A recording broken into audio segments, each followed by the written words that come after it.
नमस्ते विद्यार्थी मित्रांनो, आजचा प्रश्न आहे, एका 200 मीटर धावण्याच्या स्पर्धेमध्ये प्रांजलीने दीपालीला 35 मीटर अंतराने व 7 सेकंद वेळाने हरवले, तर प्रांजलीने घेतलेला वेळ किती?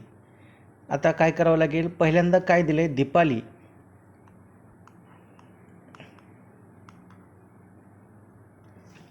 दीपालीला किती वेळ लागतोय?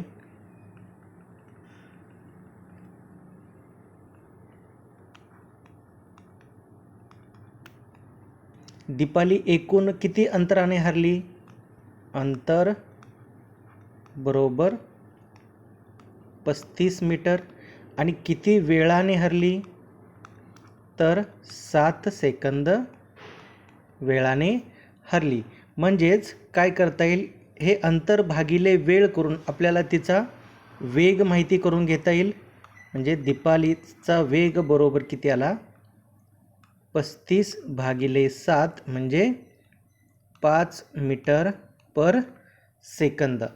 आता दीपालीचा वेग मिळाला 5 मीटर पर सेकंद.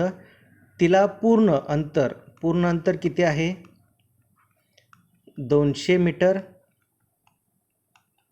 200 मीटर अंतर पूर्ण करण्यासाठी किती वेळ लागला? तर वेळ बरोबर 200 भागिले तिचा वेग किती आहे? 5. म्हणजे दीपालीला 200 मीटर अंतर पार करण्यासाठी 40 सेकंद लागले. तर प्रांजलीला लागणारा वेळ किती झाला? प्रांजलीला ती रेस पूर्ण करण्यासाठी लागणारा वेळ बरोबर प्रांजली दीपालीला 7 सेकंदाने हरवते. दीपालीला लागणारा वेळ 40 वजा 7 बरोबर 33 सेकंद.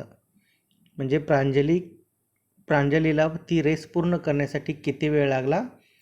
33 सेकंद वेळ लागला.